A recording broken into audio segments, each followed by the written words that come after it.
যারা CNG stand দখল দিল, যারা চাঁদাবাজি করলো, যারা সন্ত্রাস তৈরি করলো, তারা নির্বিঘ্নে বাংলাদেশে ঘুরে বেড়ায়। আর আমার হাবিব আমার বাংলাকে বদলে দিতে চায় বলে আমার হাতে আজকে জীবন দেওয়া লেগেছে, ঠিক কিনা বলো?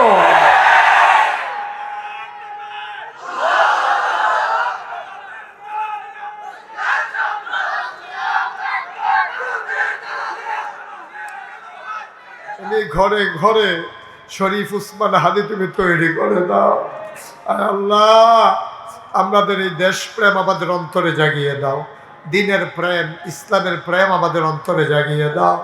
আয় আল্লাহ, এই হাদিরা মরে না, যুগে যুগেই তৈরি হয়। আল্লাহ, যুগে যুগে বাংলাদেশের ভাগ্যাকাশে এরকম হাদি তুমি দান করে দিও। আমি গত রাত্রে ঘুমাইতে পারিনি। আমি মাহফিলে ছিলাম চিটাগংয়ে। আমার মাহফিলের বাজতে একজন কানে কানে এসে আমাকে বলতেছে যে হুজুর, আমাদের হাদি আর দুনিয়াতে নাই। আমি স্তব্ধ হয়ে গেছি, আমি ঘুমাইতে পারি নাই। এই যুবকটা, কলিজার টুকরা যুবকটা, সে তার স্বার্থের জন্য জীবন দেয় না। সে ইচ্ছে করলে সে ধনী হইতে পারত, ইচ্ছে করলে তার মেধা ছিল, যোগ্যতা ছিল, গাড়ি বাড়ির মালিক হইতে পারত, কিন্তু সে তার দেশটাকে ভালোবেসেছে, সে তার দিনকে ভালোবেসেছে। দিনকে ভালোবাসতে গিয়া ওই ইন্ডিয়ার তারা যেটি আমরা মুখস্থ করাইতো চায়, কয় নারকেল গাছ লাগাইয়া নেডি ভেজাল। আমরা তো নারকেল দেন বইয়া বইয়া খাইবেন, আপনার গাছ লাগাইবেন কিনতে। এই কথাটি হাদিয়ে বুঝ জ্বালাইছে। তে বুঝা এই কথাটি যখন সুন্দর করে সকলে বুঝাইলেইতে আছে, তখনে তে আর বালা না, ঠিক কিনা ক? তে তো কোনো সন্ত্রাস করে নাই, সে তো কোনো লাশ ফালায় নাই, সে তো কোনো ডাকাতি করে নাই, সে তো সাদাবাজি করে নাই, সে তো টেন্ডারবাজি করে নাই, সে তো কোনো সিএনজি স্ট্যান্ড দখল দেয় নাই। নেশা আপনারে বেঈমান বানায়, নেশা আপনারে মুসলমান থেকে সরাই দেয়, নেশা আল্লাহ ভুলাই দেয়, নেশা মা চিনায় না, বউ চিনায় না। কথা যে একটা মনে পড়ছে, এটা কি কইলিতা সময় যখন কইয়েই লইয়া এই যে একটা যে সবসময় মদ খায়, মদ খাইয়া, মদ খাইলে কি মাথা ঠিক থাকে না বেঠিক হয়ে যায়? আর মদ খাইয়া সেরা তে ঢুকলো রসি গড়ো, ঢুক খেলাইছে গোয়াল গড়। আহা, মদ খাইছে তো, তার তো মাথায় কাম করে না। ফরসিম বিটার জায়গায় ফুট বিটার ঢুকছে। তা আমরা যে মদ খান না অনেকে, তারপর তো অনেকে দিশা ঠিক থাকে না। নতুন জায়গায় গেলে ফুবের ফরসিম মনে হয়, ফরসিম রে ফুব মনে হয়, এটা হয়, এটা কোনো দূষর কথা না। আমিও তো একবার মাহফিলও একবার কইতে আছি, আপনারা সবাই ফুব দিকে সাইড পাবন, সবাই সাপতে সাপতে বিল লাগাই লেছে। আমার ফুবি দিয়ে সাইড পাবেন না, কই হুজুর এটা ফরসিম। আমি ফরসিম রে ফুব মনে করি হাইয়া খালি কইতেছি ফুব বেচার পাবন। তারা তো আমার কথা শুনতে আছে, সাপতে সাপতে বেড়াত লাগিয়ে গেছে গা, কিন্তু হেগুল দিয়া তো খালি হয়েছে। আমি হেগুল দিয়া এটা ফরসিম না, এটা হুজুর লেগে তো আমরা ফুব হাইপে জেগেতেছি। ভাইও, এই যে নেশা, এখন নেশা করে সেটাতে ঘরে ঢুকবো, রসি গরু ঢুকানোর কথা ঢুকালাইছে কোন ঘর? আমার কথা কয় না তো, গোয়াইল গরু। গোয়াইল গরু ঢুকিয়া রসি গরু তো তার বউ আছে, তো তো গোয়াইল গরু ঢুকছে, তে তো এটা রসিগর মনে করে ঢুকছে, তা তো আর গোয়াইল গরু নিজের গোয়াইল গরু মনে করে ঢুকছে না। অন রসিগর মনে করে গোয়াইল গরু ঢুকিয়া তে গিয়া সেরা গরুর ফাওয়ার কাছে ল্যান জাড়ার মধ্যে ধরছে। ল্যান জাড়ার ধরে সেরা হাসতে হাসতে কইতাছে, কি প্রত্যেক দিন দিয়ে দুই বেনি করো, আর যদি এক বেনি? ল্যাঞ্জা কি দুইটা না একটা রে? তো বেজে হাতে তো বউ মনে করে গরুরে কইতাছে, প্রত্যেক দিন দিয়ে চুলের মধ্যে দুইটা বেনি করো, আর যদি এক বেনি করছো, কি কারণ কি? তো তার তো সরম নাই, গরুর তো সরম আছে। গরু না তারা লাঠি দিয়া বেড়ার হেগুল দিয়ে হালাই দিছে।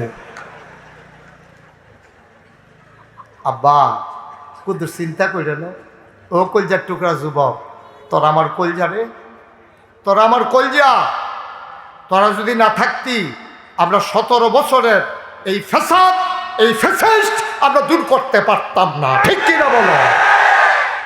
তোমরা আমার কলিজা, তোমাদের দিকে আমরা, তোমাদের চোখ দিয়ে আমরা বিশ্ব দেখি, তোমাদের হৃদয় দিয়ে আমরা ভাবতে শিখি। আমি গত রাত্রে ঘুমাইতে পারিনি। আমি মাহফিলে ছিলাম চিটাগংয়ে। আমার মাহফিলের বাজতে একজন কানে কানে এসে আমাকে বলতেছে যে হুজুর, আমাদের হাদি আর দুনিয়াতে নাই। আমি স্তব্ধ হয়ে গেছি, আমি ঘুমাইতে পারি নাই। এই যুবকটা, কলিজার টুকরা যুবকটা, সে তার স্বার্থের জন্য জীবন দেয় না। সে ইচ্ছে করলে সে ধনী হইতে পারত, ইচ্ছে করলে তার মেধা ছিল, যোগ্যতা ছিল, গাড়ি বাড়ির মালিক হইতে পারত, কিন্তু সে তার দেশটাকে ভালোবেসেছে, সে তার দিনকে ভালোবেসেছে। দিনকে ভালোবাসতে গিয়া ওই ইন্ডিয়ার তারা যেটি আমরা মুখস্থ করাইতো চায় কয় নারকেল গাছ লাগাইয়া নেটি ভেজাল, আমরা তো নারকেল দেন বইয়ে বইয়ে খাইবেন, আপনার গাছ লাগাইবেন কিনতে, এই কথাটি হাদিয়ে বুঝ জ্বালাইছে। বুঝা এই কথাটি যখন সুন্দর করে সকলে বুঝাইলেইতে আছে তখনে তে আর বালা না, ঠিক কিনা ক? তে তো কোনো সন্ত্রাস করে নাই, সে তো কোনো লাশ ফালায় নাই, সে তো কোনো ডাকাতি করে নাই, সে তো সাদাবাজি করে নাই, সে তো টেন্ডারবাজি করে নাই, সে তো কোনো সিএনজি স্ট্যান্ড দখল দেয় নাই। যারা সিএনজি স্ট্যান্ড দখল দিল, যারা চাঁদাবাজি করলো, যারা সন্ত্রাস তৈরি করলো, তারা নির্বিঘ্নে বাংলাদেশে ঘুরে বেড়ায়। আর আমার হাবিব আমার বাংলাকে বদলে দিতে চায় বলে আমার হাতে আজকে জীবন দেওয়া লেগেছে, ঠিক কিনা বলো?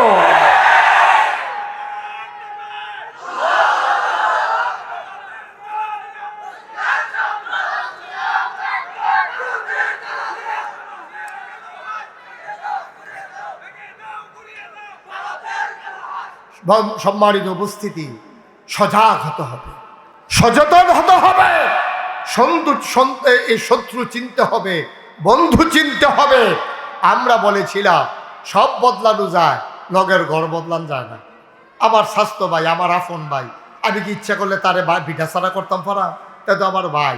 আমরা তো ইন্ডিয়ার তারারে ভাই মনে করছিলাম যে আপনারা ভাই, আপনারা বড় ভাইয়ে, যেহেতু আপনারা বড় দেশ, আপনারা বড় ভাই, আপনারা আমরা মিলজিল করে থাহাব। ভাইও আপনার টাইমি খাইতাম না, আপনি আমারটা খাইয়েন না, আমরা মিলজিল করে থাহাব।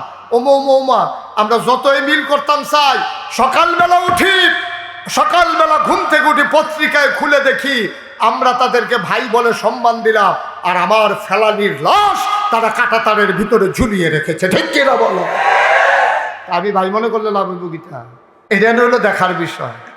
ওই যে এক গ্রামও যে আরেকবার বিয়া লইয়া গেছে, হ্যাঁ তারা ফুরান আত্মীয় আছে, মনে করেন জমাদার ভাই আমার আত্মীয়, এই সালাউদ্দিনের তেমনি আমার আত্মীয় হয়।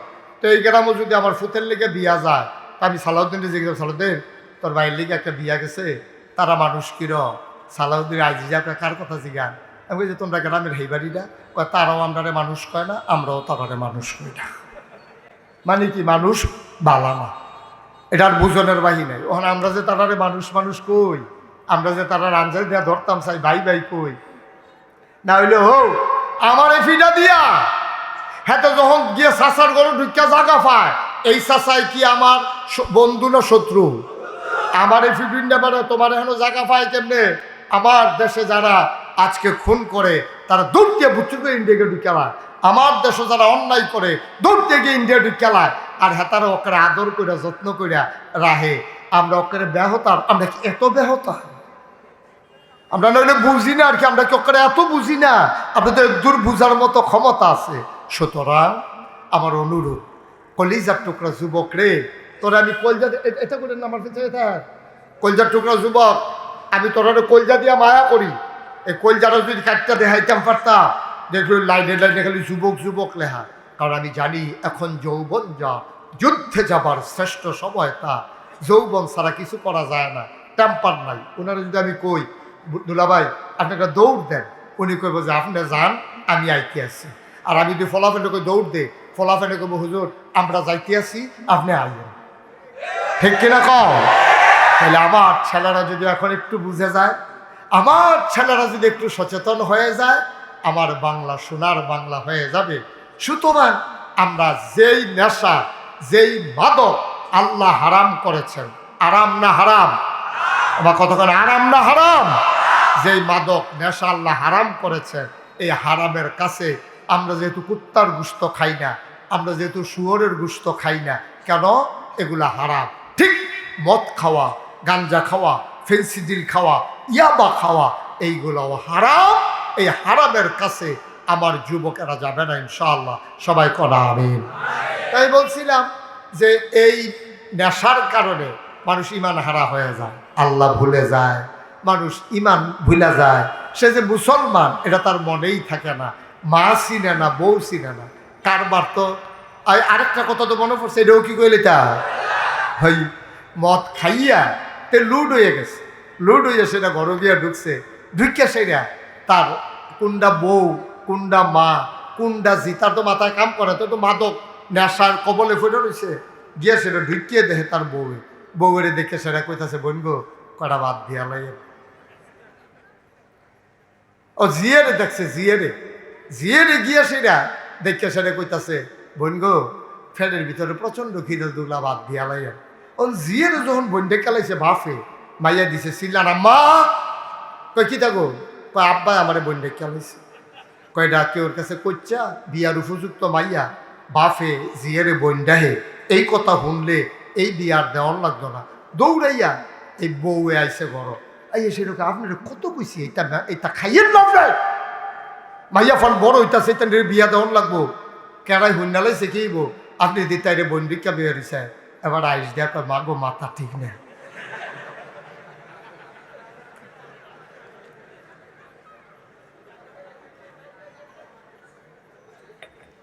আব্বা কদ্দুর চিন্তা করতেন না?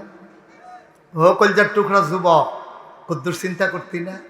আমরা জীবনটা কি এরকম রে? আমরা কি জীবনটার হিসাবটা মিলাইছি কেমনে? এই যে আমি মুস্তাক ফইজি শুরু আসলাম, আস্তে আস্তে বড় হয়েছি, লেখাপড়া করছি, বিয়া শাদী হইছে, বাচ্চা কাচ্চা হইছে, আমার বাচ্চাটারা আবার বিয়া করার নানাত করইব, এতেন রইব ইয়া খেলাম, তারপরে আমি একদিন মরে গিয়া আবার এইতান্ডি দাদা হইব। এই হইলো আপনার জীবন না আব্বা, এটা আপনার জীবন না। অনওয়াবগঞ্জের মুসলমান কলিজার টুকরা যুবক, মাগরিবের পরে মাহফিলকে তোমরা সার্থক সুন্দর করে দিয়েছ, মাহফিলকে তোমরা জনসমুদ্রে পরিণত করে দিয়েছ। এত মানুষ লাগে না সমাজ বদলাইতে?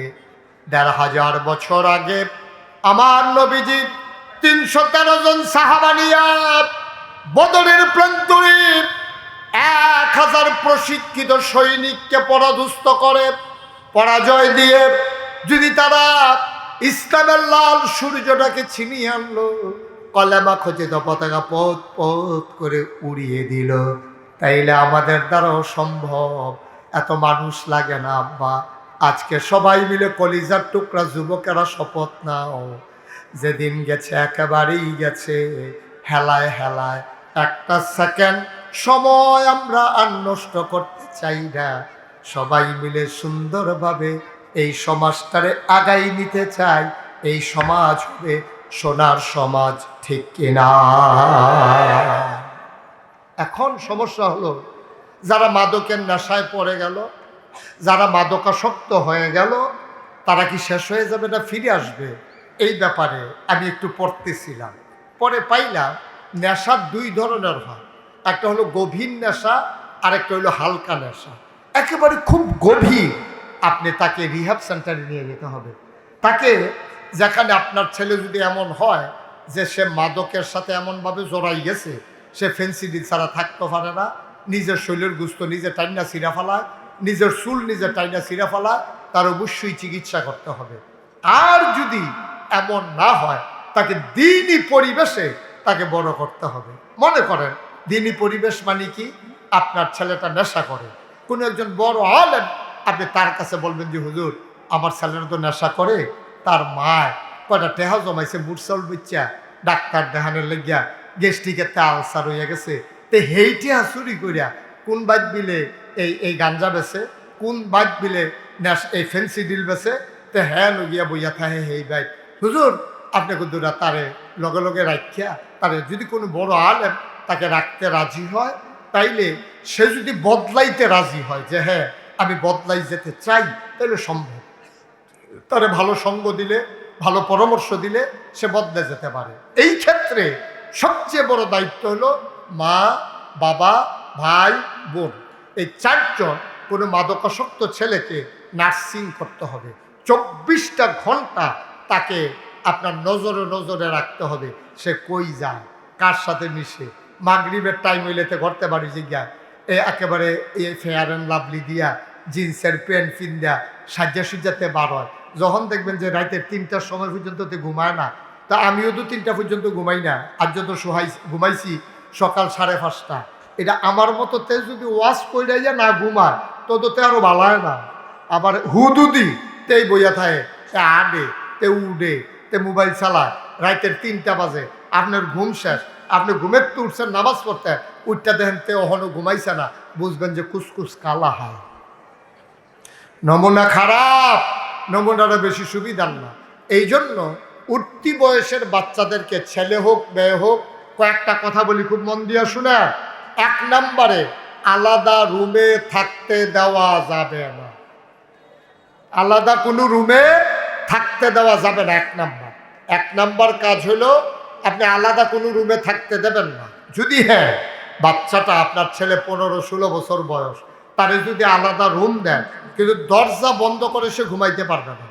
সে ঘুমাইতে হবে দরজা খুইলা। কথা কি বুঝতেছেন আমার?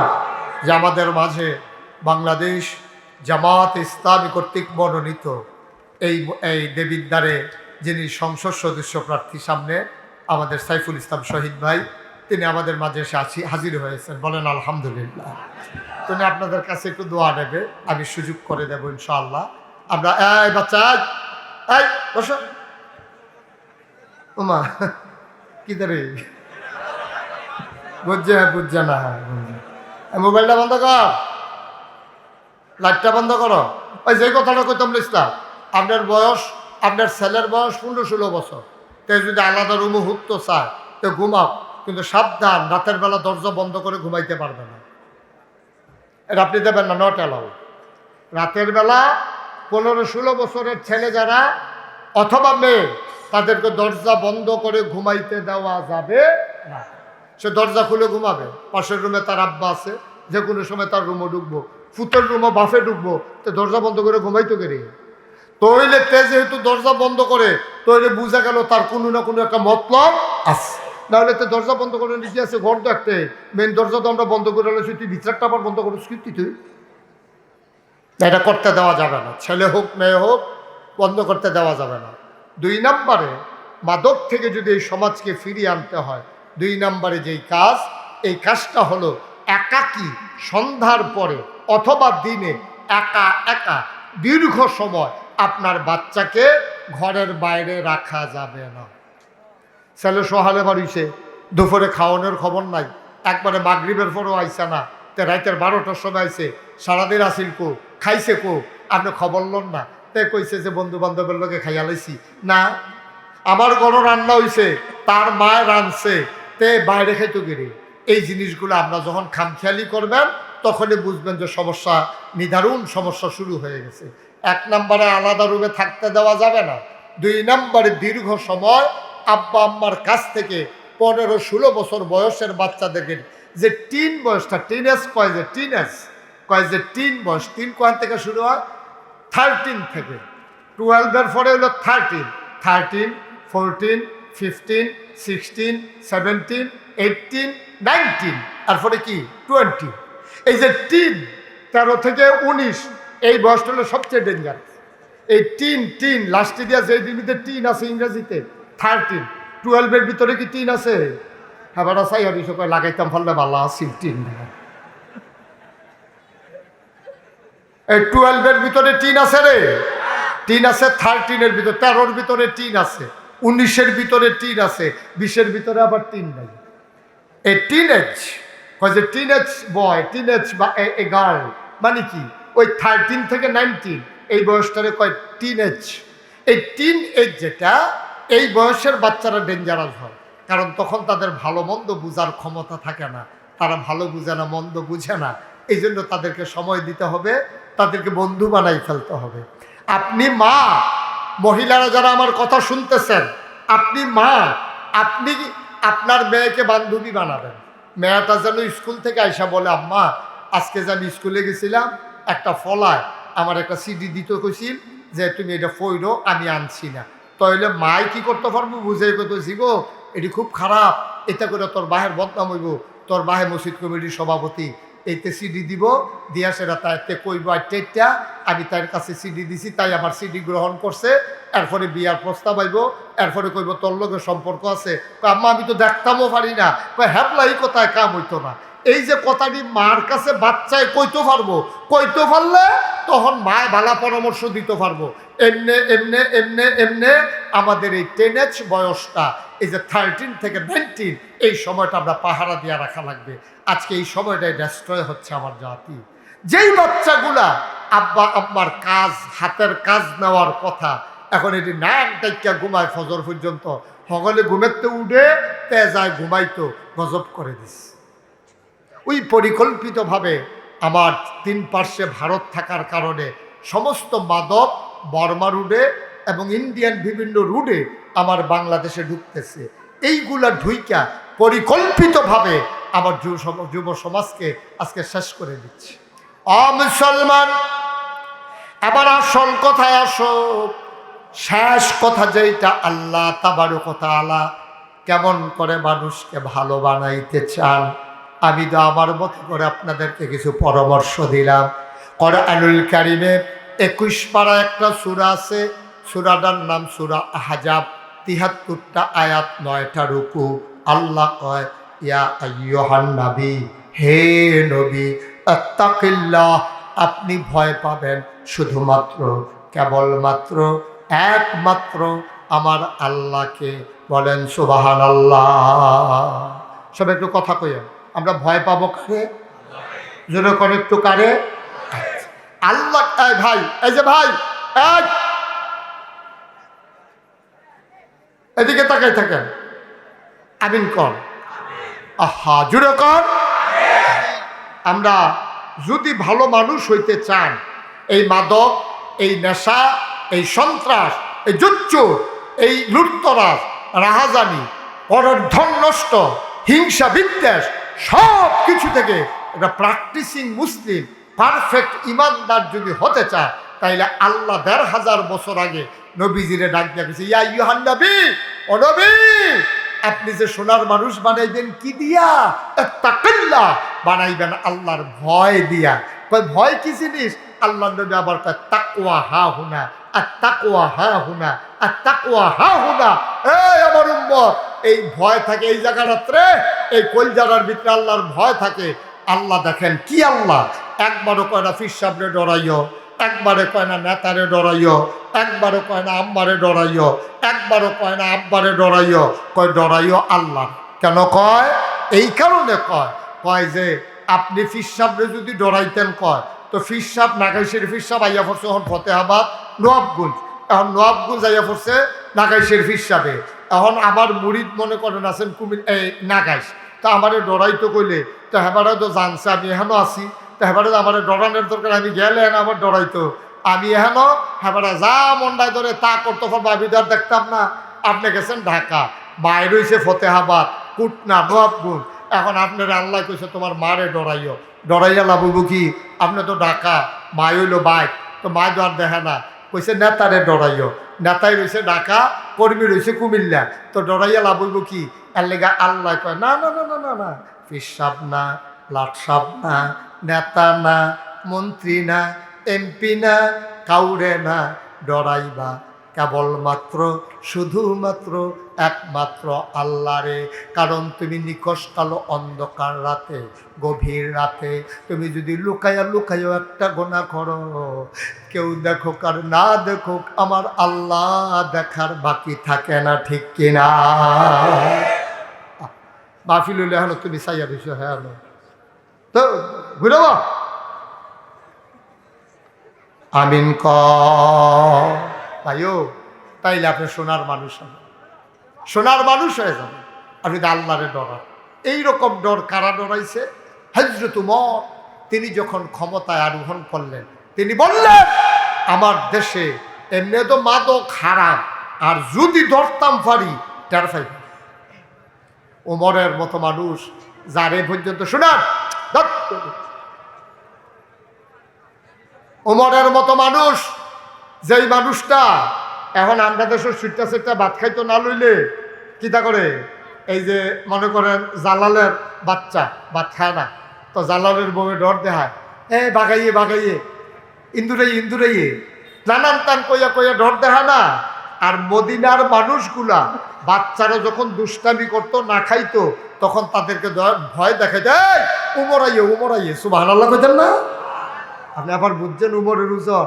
নবীজি ডাক ডাকে, উমর রে, ওমর তোরে তো দুনিয়ার মানুষের ডরায়, শয়তানও যদি দেহে যে উমরে আইতে আছে, উমর এই রাস্তা ফালাইয়া আরেক রাস্তা দিয়া জায়গা, সুবহানাল্লাহ কইতেন না? এখন উমরে কইছে আমার দেশ, সবাই মন দিয়ে শুনতেছেন কথা, আমার দেশ, আমার শাসন আমলে কেউ যদি নেশা অবস্থায় ধরা পড়ো, তো টের পাইবে আমি কি জিনিস। সবার অন্তরে কি ভয় ঢুকছে নাকি ঢুকে নাই? সাংঘাতিক ডরাইছে।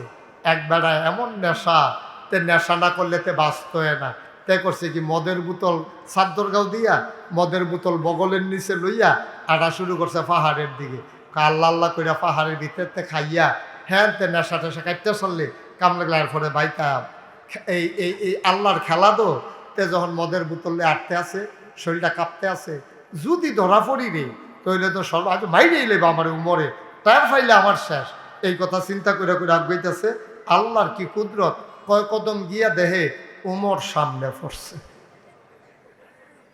সুবহানাল্লাহ কেন তো? এতক্ষণ ভয় পাইছে কারে? উমর রে। কারে ভয় পাইছে? যেই উমরে ডরাইছে সেই উমরে সামনে পড়ছে।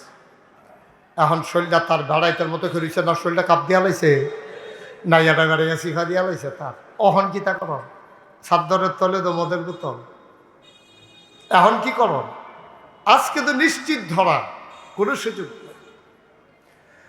মুসলমান মন দিয়ে শুনো রে ভাই, আল্লাহর ভয়। ওই যুবক চাদরের নিচে মদের বোতল, ভয় কম্পমান, কলিজা শুকাই গেছে, ভিতরে পানি নাই। ওমর চলে আসতেছে সামনে। এখন তো আজকে উপায় নাই, ধরা পড়েই যাব। আমার বোধহয় আর বাঁচার উপায় নাই, আমি আজকে মারাই যাব, মারাই খাবো। যুবকটা মনে মনে এত ভয় পাইলেন, মনের অজান্তে চোখ বেয়ে টপ টপ করে পানি পড়তেছে।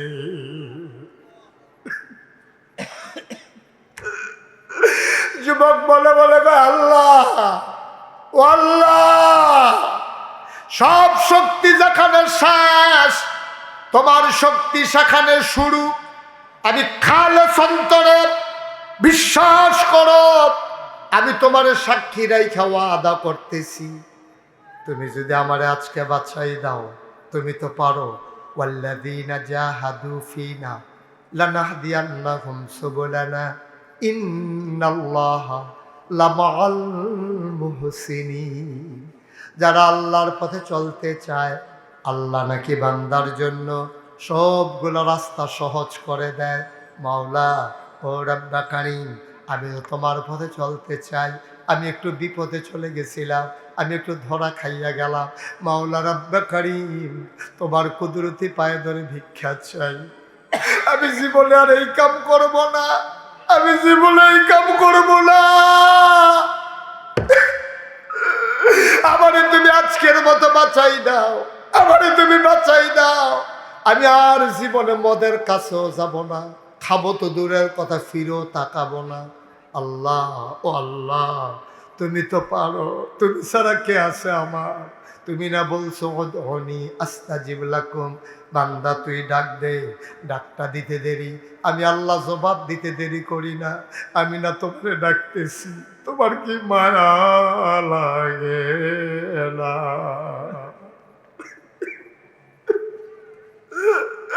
আমি না তোমারে ডাকতেছি, মাওলা আমারে বাঁচাও।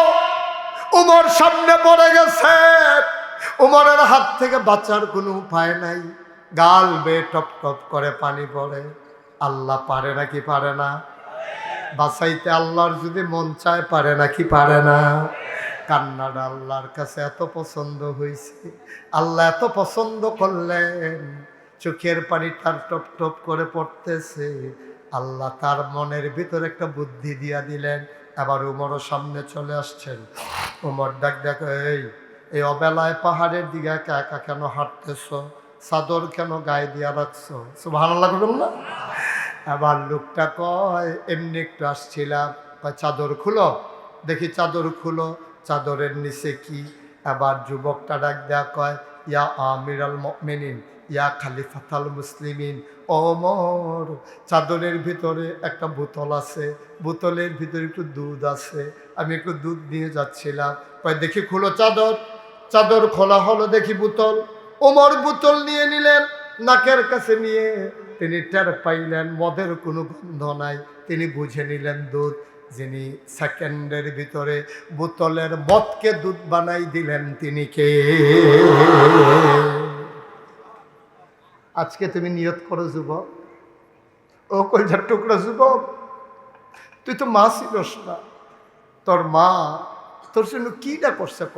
মানুষের বাদ কাম করছে রে, তোর আব্বা ছোটবেলা মারা গেছে, তোর মা মানুষের বাদ কাম করিয়া টেহা জমাইয়া তোরে পড়াইছে, তুই ইউনিভার্সিটির চান্স পাইছ, তোর মারে তুই ফোন করছ, তা মা সব ফলাফাইনের জিন্সের প্যান্ট আছে, আমার নাই। মাই কয় টেনশন করিস না ফুট, এর দূর পর্যন্ত যখন নিতাম পড়ছি বাহিরেও পাবা, যে বেদ কাম করে তারারে গিয়া কইছে আমার ফুতে তো মার্শাল ইউনিভার্সিটিতে পড়ে, জিন্সের একটা প্যান্ট লাগবে 2500 টাকা দিলে লাগে। কয় টেনশন করো না, তুই জিন্সের টেহার কথার নাম কইয়া 2500 টাকা নিয়া তুই ঢাকা ইউনিভার্সিটির বিভিন্ন গোপন জায়গায় বৈশা বৈশা ঢাকা শহরের বিভিন্ন অলিতে গলিতে তুই মাদক খাস, তুই মায়ের কথা ভুলে গেছস, তোর মায় কাপ কইরা টেহা পাঠায় আর তুই গিয়া নেশা করস। আব্বা একদিন বুঝবি যে এই দিন তুই বাপ হইবি, এখন তো তুই বাপ হস নাই, তো এখন যেদিন বাপ হয়ে যাবি ওই দিন বুঝবি। আমরা সবাই মিলে ইচ্ছে করলে আমার সমাজটাকে বদলে দিতে পারি। কলিজার টুকরা যুবক, অনুরোধ করে বলে যাই, আদর করে বলে যাই, মায়া নিয়া বলতেছি, তোমাদের যারা যুবক আছো যদি ভুলে বন্ধুর পেছে পড়া, শয়তানের কুমন্ত্রণায় পড়া, নফসের তাড়নায় পড়া যদি ভুলটা করে থাকো, আল্লাহর হস্তে আজকে এই মুহূর্তে ওই উমরের সামনে পড়ে যুবক যেমনে ওয়াদা করেছিল, যেমনে তওবা করেছিল, আজকে এই মুহূর্তে তওবা করো, আল্লাহ তোমার ভাগ্য বদলে দেবে। ঠিক কিনা কও? আল্লাহ তোমাকে বদলে দেবে, কোনো চিন্তার দরকার নাই। ভাইয়েরা কিছু কইরা যাই, এই যে আমার আদরের জালাল, আমার আদরের আমার ভাগনানি মহিউদ্দিন জালাল, তারপরে গিয়া সালাউদ্দিন, এটা নিয়ে মিল্লা মিশা এলাকার মানুষের লইয়া, বনজামাইরে লইয়া, আমার বাগনি জামাই, তারপরে সবাই মিল্লা জিল্লা আপনারা লইয়া এই যে একটা মাহফিল করার কারণে আজ আমি এই কথাটি কইতাম পারছি, আপনারা শুনতে পারছেন। আমার যুবকগুলা বদলাইতেছে, তারা মনে মনে চিন্তা করতে আছে, এটা একটা বিরাট সুযোগ। ইচ্ছে করলে আপনি সমাজটাকে বদলে দিতে পারেন। অহন বাংলাদেশও 250 টাকা হইলে একটা বালা কম্বল পাওয়া যায়, মাত্র 250 টাকা হইলে সুন্দর কম্বল পাওয়া যায়। এই গ্রামও কেডায় শীতের ভিতরে রাতের বেলা ঘুমাইতে পারে না, আমার জালালে, আমার সালাউদ্দিনে, আরো ফলাফেন্ডিনে লইয়া সবাই ইমাম সাহেবরে লইয়া একটা তালিকা করুক, দেখবেন 20 জন মানুষও পাইতো না, যেই মানুষটি একটা কম্বলের লিগা ঘুমাইতে পারে না। এই 20টা বেডি অসহায়, জামাই নাই, বাচ্চা কাচ্চা নাই, সৈয়াতুল্লাহ খাস জায়গার ভিতরে, স্কুলের মাঠও বুড়া বেডি থরথর করে কাফে, ঘুমাইতে পারে না এই শীতের ভিতরে। আমরা যদি ফলাফাইনে মিললা কিছু সান্দামন্দা তুললা 20টা কম্বল কিনা রাইতের 12টার সময় ফাহারা দিয়া গিয়াসের ওই 20টা বেডি তেরার ঘর, 20টা বেড়ার ঘর, যদি 20টা কম্বল দিয়াইতাম পারতাম, জান্নাতের লাগিয়া বছরে বছরে মক্কা মদিনা যাওয়ার লাগতো না, জান্নাতে তোমারে বিচারবো। ঠিক কিনা কম? সহজ। আমার এই যুবকেরা যারা আজকে মাহফিল সাজাইলো, তারা ইচ্ছে করলে অসহায় মানুষের চিকিৎসার ব্যবস্থা করতে পারে। ইচ্ছে করলে যেই ছেলেরা লেখাপড়া করে না তাদের লেখাপড়ার ব্যবস্থা করে দিতে পারে। আমি তো খেয়াল করে দেখছি, শুরু করলে হয়তো আপনি শুরু করেন, দেখবেন আল্লাহ ঢাইলা দেবে, নিয়া কুলাইতে পারবেন না। আমি মুশতাক ফৈজি, আমি কোনো এত ধনী মানুষ না, এত বড় হুজুরও না, আমি বক্তাও এত বড় না। তো বলি হুজুর আমরা দিয়ে আপনার ওয়াজ শুনতাম, আই তো বড় না হইলে এতদিন আইসি কিতা, আমরা বড়র দরকার কি? আমরার ভিতরে একটা মহব্বত আছে। আমি মুস্তাক ফৈজি আইলে আপনার যে হগলে দৌড়ে আইয়া পড়ে, এটা হলো খাতির, এটা হলো একটা টান, এটা হলো একটা ভালোবাসা। আমি খুব তাল গাছ একটা লাট সাপ এর লাগিয়া না। ঠিক কিনা কম? এই আন্তরিক মহব্বতে আমরা চেষ্টা করলে অনেক কিছু বদলে ফেলতে পারি। কারণ আপনারা যে আমার চিনেন, আমার যে মানুষের চিনে, কবে বিলে আমি জানাম, কবে বিলে আমি কিতা কইসলাম একবার এই মাহফিল, সেইটা আমারে আরো তখন বুর্খা গাও দহনের বাহি বিশ্বে বেড়া যে একটা বিপদে আছি। গত বছর শহীদ ভাই হজ গেছি, মেসফালা আমি দাঁড়াই রয়েছি, এমন টাইমে সৌদি আরবের শুধু বাচ্চা তার আব্বারে টাইনা আমার কাছে না খেলা করাইছে। আমি তো কই হয়েছে না, ভাবছে খাইছিল না, আচ্ছা যে কি বিপদ রে আল্লাহ জানে। এটা কাছে না, সেটা তার আব্বা আমারে দেখাই আঙ্গুল দিয়া কয়, মুরব্বী মুরব্বী। আমি বেড়ায় তোরা ডরে বেড়া আইয়া পড়লাম সৌদি আরব। হ্যাঁ আইয়া বেড়াইয়া তোরা আমারে গেরাল দিয়া লাইছ, কিতা কইতাম রে। পরে কি হলাম, আমিও আইস দিয়ে গেছি গে আর কি। ভাইও পরিচয় যার বেশি তার দায়িত্বটাও বেশি। আমি ফির সাহেব হিসাবে আমার যত দায়িত্ব, আপনার সাধারণ মানুষ হিসাবে এত দায়িত্ব না। শহীদ ভাইয়ের যেই দায়িত্ব, সাধারণ একজন ভোটারের এই দায়িত্ব না। একটা ইমাম সাহেবের যেই দায়িত্ব, মুসল্লির কোনো এই দায়িত্ব না। একটা এমপি হলে যেই দায়িত্ব, সাধারণ একজন মেম্বারের দায়িত্ব না। এই চিন্তা থেকে সারাটা বাংলাদেশও যেহানো যায়, গিয়ে দেখি মসজিদ আছে, মাদ্রাসা আছে। চিন্তা করলাম, আরে আল্লাহ যখন আমার একটা পরিস্থিতি দিছে, মানুষের যখন আমার এই সিনে একটা কারবার ঘটাই দেই বাসি আর মরি, চিন্তা করলাম যে ফ্রি একটা টাকাও নেব না, একটা ফ্রি হাসপাতাল করে দেবো ইনশাআল্লাহ। সবাই কনা আমিন। আমি সেই চিন্তা করে আমার ইঞ্জিনিয়ারদেরকে ডাকাইয়া আমি বিরাট বড় একটা প্ল্যান করিয়া আমি যখন চিন্তা করলাম যে একটা হাসপাতাল করাম ফ্রি। হাসপাতাল হলে 21,000 স্কোয়ার ফিট, প্রায় 50 শতক জায়গা আমার হাসপাতালের ভিতরে ঢুকে গেছে। আবার বুঝেন কি কারবার, দোতলায় 3 তলায় মসজিদ, এক লগে নামাজ পড়বো 6,000 লোক। মার হাবা কইতেন না? 6,000 লোক এক লগে নামাজ পড়বো, আর নিচতলায় ফ্রি হাসপাতাল। আমি যখন এটার কাম শুরু করছি আমি সত্য ডরাইছি। ইঞ্জিনিয়ারে জিজ্ঞেসি কত রে লাগবো, হুজুর এটা করতে 30 কোটি টাকা লাগবে। আমি কোস কিতা বেড়া, এত টাকা আমি ফায়ামকু, হুজুর সাহস কইরা নামেন। তখন আমি একটা নিয়ত করলাম, আমি মুশতাক ফয়েজি 1 বছরে মাহফিল কইরা যত টাকা হাদিয়া পাই, পুরো 1 বছরের হাদিয়া আমার মসজিদ আমি দান করে দেবো ইনশাআল্লাহ। আমি ড্রাইভারের বেতন, তেল খরচ, পরিবারের খরচ বাদ দিয়া 1 বছর আমি জামাইছি 25 লাখ। কয় লাখ? কথা কথা কয় লাখ? 25 লাখ টাকা দিয়ে শুরু করছি। আর আজ যে আমি আপনারা এখন আওনের আগে মাদ্রাসাত বইয়া চাইছিলাম কয় টাকা খরচ করছি, চাইয়া দেখি 6 কোটি 23 লক্ষ টাকা আজকে 2025 সালের 19 আবার মসজিদ হাসপাতালের পিছনে খরচ করেছি। আমি দিছি মাত্র 25 লাখ, বাকি টাকা আসলো কোত্থেকে? 5 কোটি 98 লাখ টাকা কোত্থেকে আসছে? আমি মাহফিলে ছিলাম, একদিন মাদ্রাসায় নাই, পরের দিন গেছি, পরে ফলাফালে কই হুজুর কালকে একটা ঘটনা ঘটছে। আমি কি ঘটনা? হুজুর একটা বেডি, হগিন্নি বেডি, এই ভিক্ষা কইরা মসজিদের কাছে দিয়া যাইতেছে মাগরিবের টাইমে। যাওয়ানোর সময় ফলাফালে জিগা, ও এটা হলো কিতা ফিসা বুঝুর এতরা কিতা বানায়? কয় এটা একটা হাসপাতাল আর মসজিদ। কয় তোমরা খাড়ি আসেনি? আছে তো কারণ আছে, খাড়ি ডান্সে পরে সারাদিন ভিক্ষা করে বেডি ডাই যেই চাউল ডিফাইছে এটি ডাইলা দিয়া কান্দা দিয়া কয়, হুজুর কইও সারা জীবন তো ভিক্ষা করে বাইক নিলাম, আজ মসজিদও দিয়া গেলাম না। আমি সারা রাত ঘুমাতে পারি নাই। আমি আরে কয় কি ভিক্ষা করা মহিলা এই কারবার করে গেছে, আমি আর ঘুমাইতে পারি না। ভাইয়ারা দয়া করে আপনাকে তো দোয়া করে। আর আমার এখানে একটা এতিমখানা আছে, আমার ফুতে আমি যা খাই আমার এতিমখানার বাচ্চারা তা খায়। আমার ছেলে যেই মানের কাপড় পরে আমার এতিমখানার বাচ্চা, আপনি দেখেন একটু ভিজিট করেন, এতিম আপনি বুঝবেন না এটা যে এতিম, এটা এতিম আপনি বুঝবেন না। আপনাদের এলাকায় কোনো যদি এতিম বাচ্চা থাকে দয়া করে আমার এখানে পাঠাই দেবেন। ইন্টারন্যাশনাল মানে আন্তর্জাতিক মানে আমার একটা হিপসখানা আছে।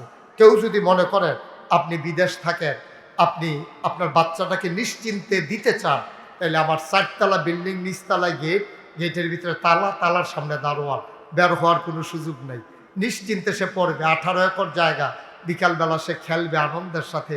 আমার এখানে আলেম মাদ্রাসা, আমি চেষ্টা করতেছি জাতিকে কিছু করে দিয়ে যাওয়ার জন্য। আমি তো থাকবো না একদিন, মুশতাক ফয়েজি থাকবে না, কিন্তু কিছু একটা করে যাওয়া দরকার। সেই চিন্তা থেকে আমি এই কাজগুলা করে যাচ্ছি। প্রাণ ভরে দোয়া করে। এই যে করোনার সময় আমি বাজার কইরা কইরা রাইতের 12টা 1টার সময় মানুষের গড় নিয়ে বাজার দিয়েছি, বানাই না গল্প না, চেষ্টা করছি। এই যে গত বছর বন্যা গেল, 15 দিন আমি আমার পরিবার থেকে বিচ্ছিন্ন ছিলাম। আমার এই নতুন মসজিদের নিচতলার থাকিয়া বুক ফানি ভাঙ্গা আমি মানুষের গড় চাউল ডাইল লইয়া গেছি, নেন এটি রাহেন। হ্যাঁ দাদা দেখি আমার কান্দা দিয়েছে, হুজুর আপনার মতো মানুষের ফানিত নেন বলেছে, এমনি সমস্যা কি? আপনারা সবসময় আমারে দেখেন, আমি আপনারা দেখতাম মনে কয় না, আমারও তো দেখতাম মনে কয়। আল্লাহ যেন আমাদের সবাইকে এইভাবে দায়িত্ব পালন করে করে যেন আমরা দুনিয়া থেকে বিদায় হইয়া আখেরাতে কিছু একটা লইয়া দাঁড়াইতাম পারি। আল্লাহ যেন কবুল করে সবাই করা আমিন। আল্লাহ যেন হেফাজত করে সবাই করা আমিন। তো যেই কথাটা কোয়ার লেগা কথাটা কইছি, আমার মসজিদরাত আমার মতো গরিব মানুষে আমি যদি 25 লাখ টাকা দিতাম পারি, হগিন্নি বেডি যদি একদিনের ভিক্ষার চাউল দিতে পারে, এখন আপনারা যারা আছেন ইচ্ছা করলে আমার মসজিদরা শরীক থাকলে আমি খুব খুশি হব। 3 তলার ছাদ হবে কিছুদিনের ভিতরে। গতকালকে একজনে 50 বস্তা সিমেন্ট ফাটাইছে মসজিদও ছাদের লেগিয়া। যদি মনে করেন যে হুজুর আমি 2টা টেহা দিয়া আপনার মসজিদরা কিন্তু শরীক থাকতাম, চাই উঠতেন না।